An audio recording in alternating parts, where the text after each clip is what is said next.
Welcome to Panla Podcast. I'm Akansha and I'm a psychologist and an independent researcher in the field of affective neuroscience.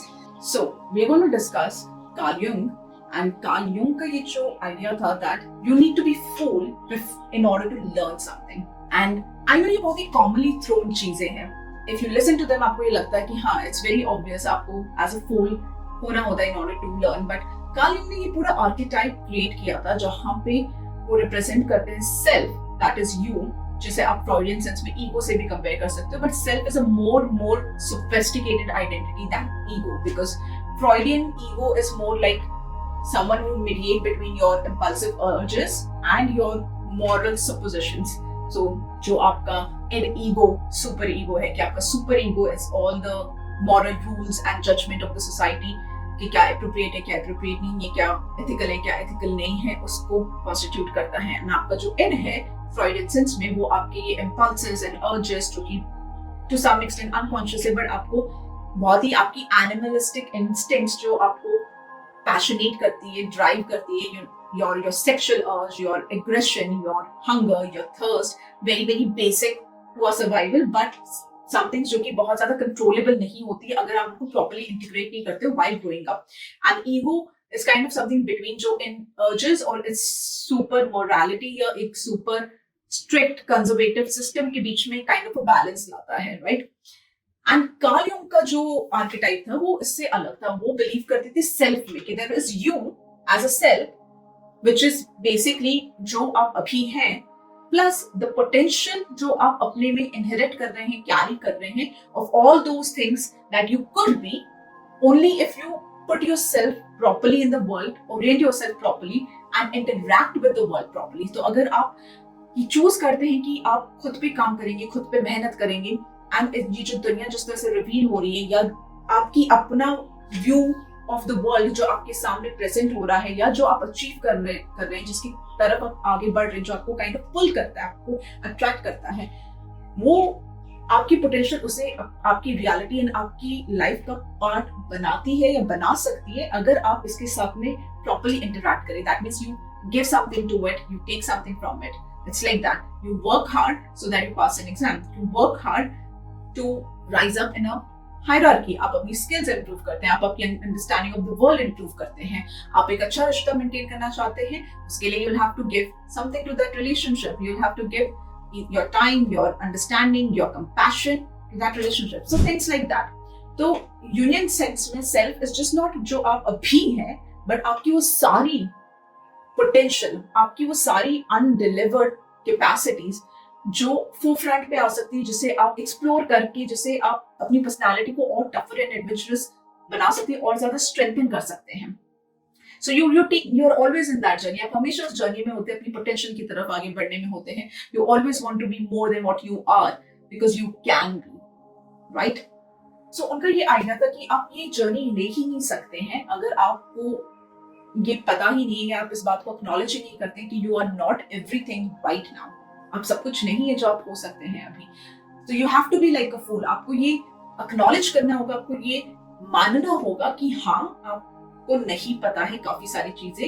You need to be humble about it, कि आपकी understanding, आपकी knowledge limited है, and better होने के लिए, improve होने के लिए और आगे बढ़ने के लिए आपको उसे एक्सपैंड करना होगा. उस you still need to learn a lot. आप अभी भी लर्निंग के लिए ईगर होने चाहिए, and you want to learn a lot, and you can only learn if you feel that you don't know enough. अगर आपको ऑलरेडी ये लगता है कि मुझे तो सब पता है, या जितना मुझे जानना था that's enough, and you know what, I know everything doesn't help you to learn anything anymore. And trust me, there is ample of things that we can learn every day, every second. So Carl Jung का ये जो idea है, इसे आप बच्चों में भी देखते हैं, बहुत प्रोमिनेंटली देखते हैं, जो कि पेरेंट्स के लिए बहुत इंपॉर्टेंट हो जाता है, that you let your child go out in the world and have their own experiences. And उन एक्सपीरियंसेस में उनको चोट लगेगी, वो स्कार होंगे, पर आप उनको हर जगह सेफ नहीं कर सकते, राइट? आप उन्हें हर समय एक सेफ एनवायरनमेंट नहीं दे सकते. आप you can go and protect them in everything. The best thing that you can do is कि आप उनको एबल और करेजियस बनाएं, so that they can have their own adventure in their life, and वो अपनी खुद की आइडेंटिटी क्रिएट कर सकें. और ये बहुत सिंपल लगता है सुनने में, लेकिन ये बहुत मुश्किल लेसन होता है जो पेरेंट्स लर्न करते हैं. Generally if parents are very over protective about their child, तो वो उन्हें प्लेग्राउंड में भी नहीं जाने देंगे। प्लेग्राउंड में गए, किसी झूले से गिर गए, तो फिर कभी वो झूले पे उनसे नहीं बैठने देंगे। They won't let them get involve in a sports जहाँ पे इंजरीज के चांसेस, यहाँ पे चोट लगने के चांसेस ज्यादा हैं। तो कहीं ना कहीं एज अ पेरेंट आपको ये मॉरल ऑब्लिगेशन लेना होता है कि you have to let them go and have their own life, right?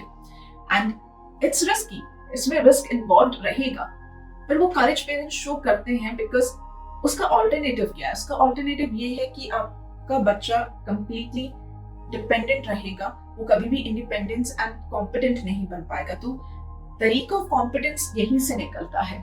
So you can rescue everybody like that. You cannot be a savior of everything. You have to let go of that inclination to save and protect, whether it's your child, whether it's some relation which is doing really really badly in your life and you're constantly working towards it. You're constantly telling yourself nahi main save kar sakti hu, I can make something out of it. Sometimes you have to let it go and take its own course, because that's the best thing you can do.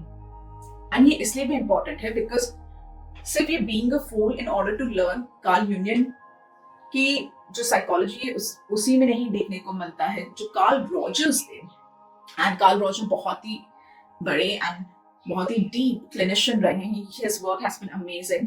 Even Carl Rogers का ये मानना था कि first of all he believed कि आपको खुद अपने लिए चूज करना होता है the best that you want for yourself. And वो चॉइस आती है इस चीज से that you do not know everything, so you are willing to learn. But he also emphasized a lot on the utility of listening to someone, because उनका claim ये था कि सपोज आपके पास में कोई आता है किसी प्रॉब्लम के साथ में, सो जो सबसे बेस्ट चीज आप उसके लिए कर सकते हो is to listen to them, to pay attention to what they are saying. Because जब हम बात करते हैं एक दूसरे से या जब हम अपनी बात को बता रहे होते हैं तो एसेंशियली हम सोच भी रहे होते हैं। It's a way of thinking. The conversation is something, it's just not blabbering of the words. एक अच्छी कॉन्वर्सेशन और एक सही मायने में कॉन्वर्सेशन जहाँ पे इंसान अपने बारे में बता रहा है, अपनी प्रॉब्लम्स के बारे में बता रहा है, वो होती है जहाँ पे वो सोच भी रहा होता है। हम अपने आप को कॉन्फ़िगर अपनी स्पीच से करते हैं, क्योंकि क्या होता है जब आप बात कर रहे हो या you are into saying something, तो इट्स लाइक आप अपने आइडियाज बाउंस कर रहे हैं onto some person and also ये देख रहे हैं कि उसका रिएक्शन क्या आ रहा है, एंड वो हेल्प करता है आपको अपनी सोच को मॉडिफाई करने में या जो आपका ट्रेन ऑफ थॉट है एंड लाइन ऑफ थॉट है उसको और स्ट्रीमलाइन करने में, राइट? तो इसीलिए अगर आप किसी की एक्चुअल में मदद करना चाहते हैं, then all you do is just listen to them first, whatever the problems they are telling you. And ये क्वालिटी, ये लिसनिंग का जो एक्ट है बहुत ज्यादा रिडेम्पटिव है, यानी it's going to redeem you, it's going to free you. वो रिडेम्पटिव थेरेप्यूटिक रिलेशन में हो सकता है when you go and take a therapy, और वो आपके किसी भी इंटीमेट क्लोज रिलेशन में हो सकता है। दोनों केस में वो एज अ रिडेम्पशन का काम करेगा, आपको बचाने का या एक्चुअली सेव करने का काम करेगा। लेकिन you can't save anyone, you can't rescue anyone if they don't want to be rescued, अगर वो खुद सेव नहीं होना चाहते। जो कि अनदर बहुत इंपॉर्टेंट प्रिंसिपल ऑफ थेरेपी आता है दैट जब कोई थेरेपी में आ रहा है या जब कोई आपसे किसी मदद के लिए आ रहा है या आपके साथ अपनी प्रॉब्लम शेयर करने के लिए आता है, तो इसका मतलब ये है कि कहीं ना कहीं वो ये मान चुके हैं कि उनको नहीं पता सब कुछ, राइट?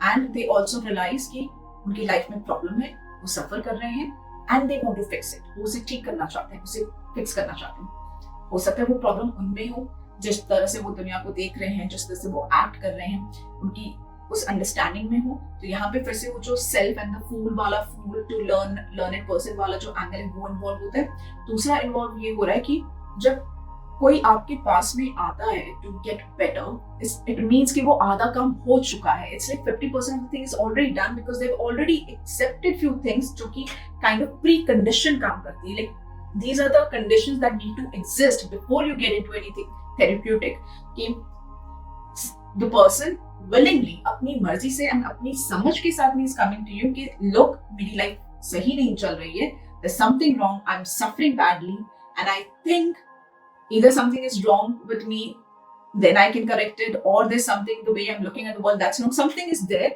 जो मुझे fix करना है, मुझे यहाँ से better होना है, मुझे इसको fix करना है। then it's like half battle won। फिर आप उस पर काम कर सकते हो, लेकिन आप किसी को कभी भी फोर्स नहीं कर पाएंगे एटलीस्ट इन थेरेप्यूटिक रिलेशनशिप ये नहीं होता है कि मैं किसी को ये बोलूं कि मुझे लगता है you need therapy, let's you should go for it, या आप अपने किसी नोन को बोल रहे हो कि हमें लग रहा है कि ये प्रॉब्लम एग्जिस्ट कर रही है, तुम्हें जाके किसी से मिलना चाहिए। May be you can advice them and recommend them, लेकिन जब तक वो उनके खुद के अंदर से नहीं आएगा, it will not show any result, it will not even make any difference to them और to the person who is doing it. दोनों का एक kind of non utility, complete wastage में वो एक्टिविटी जाएगी। So acknowledging your own flaws, because ये बहुत evident है, अगर लाइफ आपको सही तरीके से रिस्पॉन्ड नहीं कर रही है तो इस चीज पे डाउट करना कि क्या आप कुछ गलत कर रहे हैं, क्योंकि दिस इज द एविडेंस, यही चीज बहुत प्रोमिनेंटली दिखी जा रही है एंड ये बहुत ही सेल्फ एविडेंट है, बहुत प्रोमिनेंटली आप देख रहे हैं। अगर आप ये इस थॉट प्रोसेस के साथ में नहीं चलते हैं then it's very difficult to get anywhere. तो आपका जो पहला एंड मोस्टली माइंडसेट यही होता है कि what am I doing wrong, मैं क्या गलत कर रहा हूँ, मैं क्या फिक्स कर सकता हूँ। एंड ये एक प्ले है the cocktail party play, written by T S. Eliot. एंड उस प्ले में ये होता है कि एक पर्सन साइकाइट्रिस्ट के पास में जाता है एंड उसको बहुत ही कैजुअल कॉन्वर्सेशन में शी सेज दैट कि I hope something is wrong with me. And ये बात सुन के साइकाइट्रिस्ट बहुत शॉक हो जाती है। She is like why would you want something is wrong with you. ये तो बहुत ही लाइक बहुत ही अनसुनी सी चीज है ना, कि कोई ये बोलेगा कि आई विश या आई होप कि मेरे साथ में कुछ गलत हो रहा है, मेरे साथ में कुछ गलत है। तो उसे कहती कि look I am suffering and I am suffering badly, मेरी लाइफ में कुछ भी अच्छा नहीं चल रहा है, मैं बहुत स्ट्रगल कर रही हूँ। तो या तो दो चीजें हो सकती हैं, या तो मेरे साथ में कुछ दिक्कत है, मैं कुछ गलत कर रही हूँ, या फिर ये पूरा वर्ल्ड ही इस तरह से ओरिएंट हुआ है कि काइंड ऑफ अ कॉन्स्पिरेसी चल रही है मेरे अगेंस्ट। जैसे कि केन को लगा था कि the God is conspiring against him, कि गॉड जानबूझ के उसके मेहनत को, उसके वर्क हार्ड को रिजेक्ट कर रहे हैं बिकॉज वो कुछ फेवरेटिज्म प्ले कर रहे हैं, या it's like he is being cheated by the God. So she also says the same thing कि फिर तो ऐसा है कि दुनिया ही मेरे अगेंस्ट है, एंड अगर पूरी दुनिया मेरे अगेंस्ट है देन तो I am doomed. What am I going to do with the whole world against me? मैं क्या कर लूंगी अगर ये यूनिवर्स इस तरह से कॉन्स्पायर हो रहा है कि मेरे अगेंस्ट कोई कॉन्स्पिरेसी चल रही है टू मेक श्योर कि मैं बहुत ज्यादा सफर करूं and there is no end to it, then that means I can't even do anything about it. So I really hope कि ये वाला सिनेरियो नहीं हो, कि पहला वाला केस हो कि मेरे साथ में ही कोई गलत है, मेरे साथ में ही कुछ गलत है, so that at least तब मैं कुछ करेक्टिव मेजर्स तो ले सकती हूँ, तब मैं एटलीस्ट उसे फिक्स करने के बारे में सोच सकती हूँ। Because if something is wrong with me, that means it's treatable, right? That means कि कुछ किया जा सकता है उसके बारे में। उस प्रॉब्लम, वो प्रॉब्लम इतनी बड़ी प्रॉब्लम नहीं है कि आप उससे फाइट नहीं कर सकते। जो चीजें एटलीस्ट आपसे रिलेटेड हैं, आपकी लाइफ की स्फीयर से रिलेटेड है, उतनों को तो आप मैनेज कर ही सकते हो। हम ये मानते हैं कि हम मैनेज कर सकते हैं, that's why we are alive, that's why we are continuing to live, otherwise we won't even exist, right? So she also comes with that कि I hope something is wrong with me only, so that then I can think about कि हाँ मैं अपने अंदर changes ला सकती हूँ, उतना मैं कंट्रोल कर सकती हूँ, मैं अपने आप को improve कर सकती हूँ, and then I'll actually have a solution and I'll have a way out from this suffering। ये जो suffering से मैं गुजर रही हूँ, जो pain से मैं गुजर रही हूँ, मेरे पास में एटलीस्ट रास्ता होगा बाहर जाने के लिए, मैं इसके बारे में कुछ कर सकूंगी, मेरे हाथ में होगा। So ये बहुत पावरफुल रियलाइजेशन है। हम इस चीज को बहुत ही डेरोगेटली एंड बहुत नेगेटिव टोन से देखते हैं कि नहीं मेरे साथ में कुछ गलत नहीं है, या इट्स नॉट माई फॉल्ट, या मैं कुछ गलती नहीं कर रही, विच इज लाइक अगर हम थोड़ी सी ह्यूमिलिटी दिखा के ये मान ले कि we don't know everything and given that कि हम सब कुछ नहीं जानते हैं, हम सब कुछ नहीं है, दैट मीन्स कि हम इतने फूल है कि हो सकता है कि हमारी किसी गलती से या हमारे किसी एक्ट से we are suffering right now, और देयर इज समथिंग जो कुछ ऐसी चेंजेस है जो मैं खुद में ला सकती हूँ and probably then I'll stop suffering. So ये realization होना बहुत बहुत important होता है to get into anything which is corrective, to get into anything that you can fix. And ये realization बहुत मुश्किल से आता है. It's not a very easy thing. लोग बहुत easily accept नहीं करते इसे चीज में, which is fair enough. होता है, मुश्किल होता है अपनी तरफ देखना है ना, या अपनी गलतियों को ढूंढना हर चीज में। एटलीस्ट आपका पहला जो इन्वेस्टिगेशन होना चाहिए इन why things are so wrong in your life or why things are not working in your life should start from you, and then you can expand it to other elements and other factors and think about it, अगर वहां पे आप कुछ control कर सकते हैं कि नहीं, otherwise not. So the whole point is that कि आप किसी को बचा नहीं सकते, आप किसी को रेस्क्यू नहीं कर सकते जब तक वो खुद विलिंग नहीं है आगे बढ़ के करे कुछ करने के लिए। एंड वो आगे बढ़ के कुछ करने के लिए रेडी तब होंगी जब वो ये मान सकते हैं, जब वो ये समझते हैं कि They need to be fooled in order to learn and get better. They don't know everything, they're not everything right now. So they could be so much more than this. So this was our episode about Union Self and Carl Rogers ka unconditional listening. And also, don't try to save everyone. Saviour बनने की कोशिश मत कीजिए. It's up to everyone's hand. लोगों के हाथ में होता है खुद को सेव करना. पहला आप मदद कर सकते हैं लेकिन you can't play their role, right? Thank you so much for listening to Panda Podcast. Please do subscribe and like the channel if you're liking it, and share if you can.